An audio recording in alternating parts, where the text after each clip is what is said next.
Hello, thank you for listening.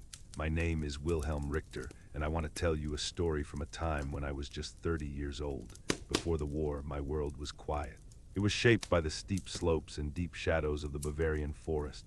I was a hunter, you see, a trapper. My language was the snap of a twig, the direction of the wind, the story left in the mud by a passing deer. I understood patience. I understood that the forest rewards silence and punishes arrogance. Every living thing had its place, its patterns, its fears.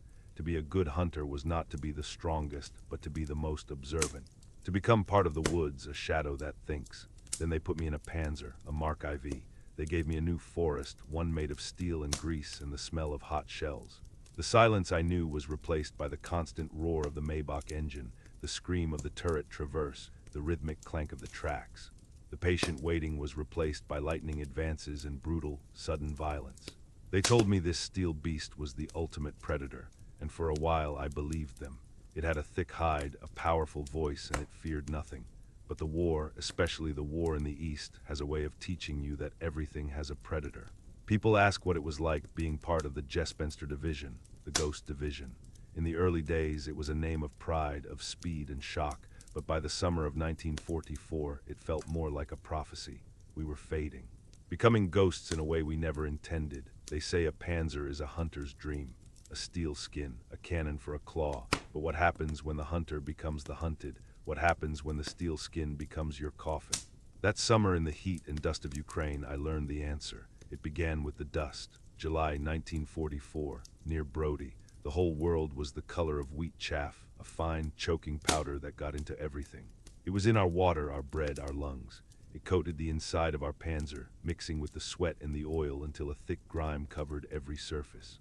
The sun was a merciless hammer, turning the inside of our tank into an oven. We were retreating, that's the official word for it. Running for our lives is the truer one. The Soviet summer offensive, Bagration, had shattered our lines, and we were caught in the teeth of it. The air itself felt different. It no longer crackled with the confidence of the advance, but hummed with the low, constant dread of encirclement. Inside our metal world, there were four of us. Leutnant Vogel, our commander. He was older, a schoolteacher from Prussia, with lines of worry carved permanently around his eyes.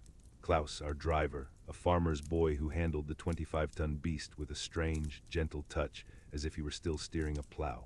And Erik, the gunner, just a boy 19, with a face that hadn't decided to be a man's yet. He still wrote letters to his mother about the beautiful sunsets. Then there was me, Wilhelm, the loader.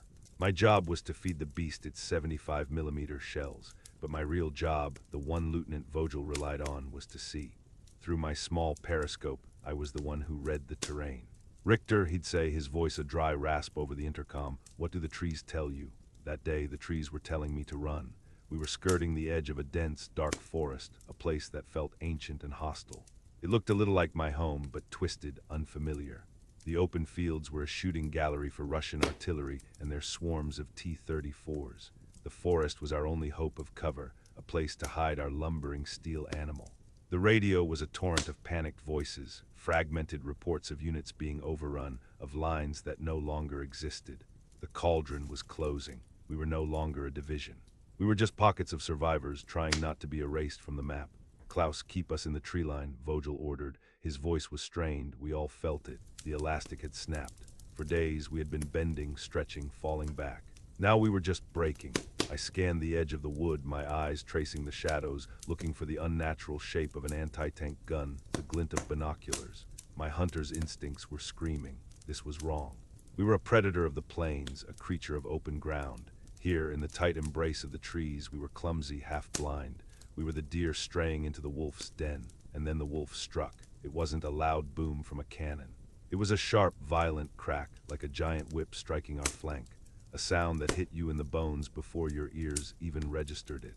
The whole world became a shriek of metal. The Panzer lurched violently, throwing me against the shell rack. My head slammed into the steel casing of a high-explosive round, and for a second the world was just a constellation of white, searing lights. Then came the smell. The smell is what I will never forget. It's the smell of my deepest fear made real. Acrid smoke, the nauseating sweetness of burning fuel, the sharp, metallic stench of our own armor melting. Fire, inside. A jet of orange flame shot through a rupture in the sponson, right where our ammunition was stored. Young Erik screamed. It was a short, terrible sound, cut off instantly. The smoke was immediate, thick and black, a choking entity that filled the compartment in a heartbeat. It wasn't smoke you could breathe through. It was a solid thing, a hot, oily poison that clawed at your throat and blinded you. My eyes, my greatest asset, were useless. I was trapped in a black, burning box. Panic, cold and absolute, seized me. My hands scrambled for the loader's hatch above me, but the world was tilting, spinning. The intercom was dead.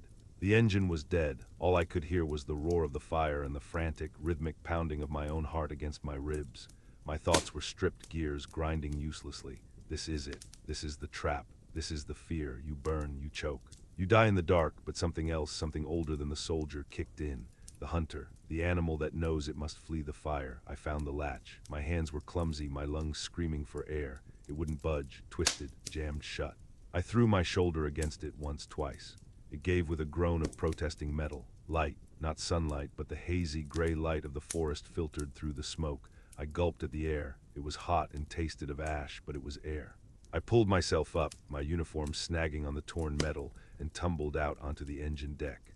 Behind me, Leutnant Vogel was pushing himself out of the commander's cupola. The left side of his face and uniform were black, smoldering. He moved like a man in a dream, his eyes wide with shock. He fell more than climbed out, collapsing onto the ground beside the tracks. I looked for the others. The driver's hatch was mangled, bent inward. Klaus, he was gone. The gunner's position was the heart of the fire.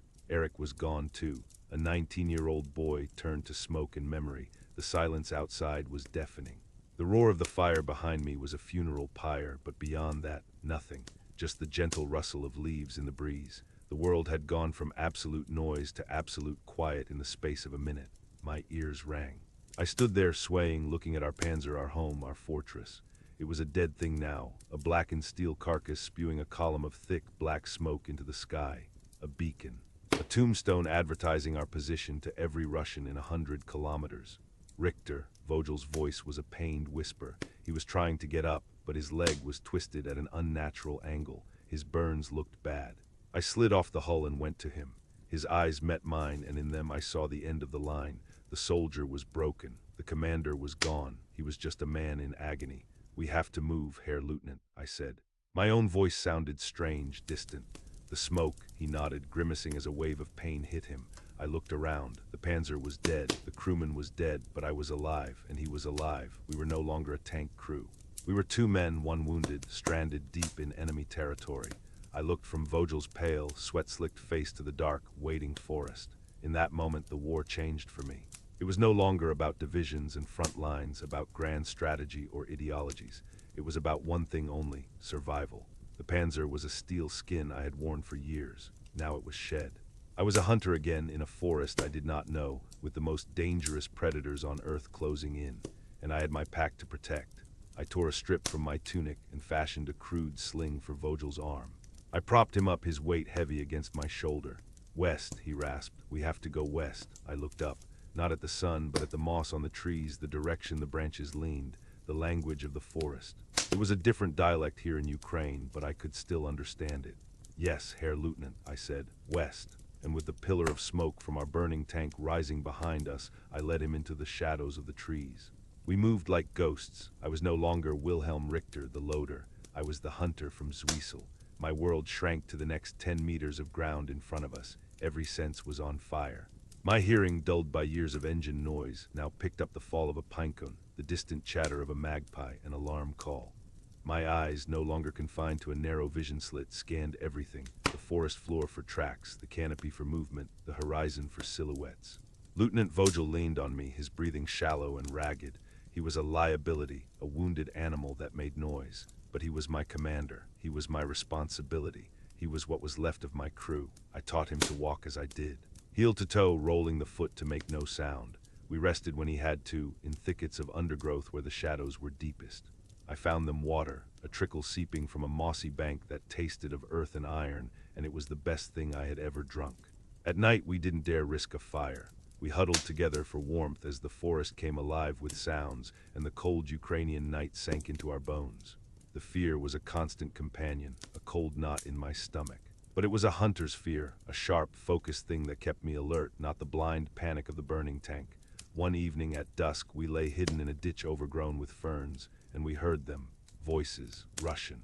A patrol moving carelessly through the woods, their conversation punctuated by laughter. There were maybe 6 of them.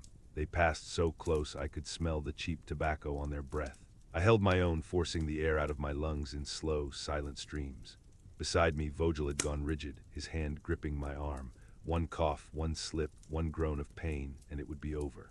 I watched them pass, their rifles slung casually over their shoulders. They were boys mostly, like Erik. For a long moment I didn't see an enemy. I saw other hunters in my forest, but we were the prey. They disappeared into the gloom, and the silence they left behind was heavier than their voices had been. For 4 days we traveled like this. 4 days of walking west, guided by my senses, fueled by a handful of berries that I recognized from home and a raw, gnawing hunger. Vogel faded in and out of lucidity, muttering about his wife, about his students in Prussia. I kept him moving, my quiet pragmatism the only thing keeping his despair at bay. I was his eyes, his ears, his strength. I had become his armor. On the 5th day, through a break in the trees, I saw it. A German half-track hidden badly in a small ravine. I saw the cross on its side. Hope was such a foreign, painful feeling that it almost took my breath away. We had made it. We had walked through hell and come out the other side. I spent the rest of my life working with my hands, in the quiet solitude of the forest I came from. But I never again looked at the trees in the same way. I spent my youth learning the laws of the forest. The tank was supposed to be a new law, a law of steel and fire that overrode everything, a simple equation of armor and firepower. But when it burned, the old laws returned. The steel skin was a lie. It didn't make you a predator. It just made you a bigger, slower target. It made you forget the rustle in the leaves, the importance of the wind's direction. That day I learned the only true armor is the earth beneath your feet and the silence between your breaths. People talk about the Ghost Division. We earned that name when we were strong, when our tanks moved like specters across France. But I learned what it truly means to be a ghost near Brody. It is not about being a terrifying phantom of war, a harbinger of destruction. It's about being unseen, unheard, insignificant. It is about knowing that to survive, you must become nothing more than a whisper in the woods. The hardest lesson is this: the greatest strength is not the cannon's roar, but the silence that lets you live to see another sunrise. This memory is a piece of shrapnel I carry. It's heavy. Help me carry it. Subscribe and ensure these stories are never left to rust in silence.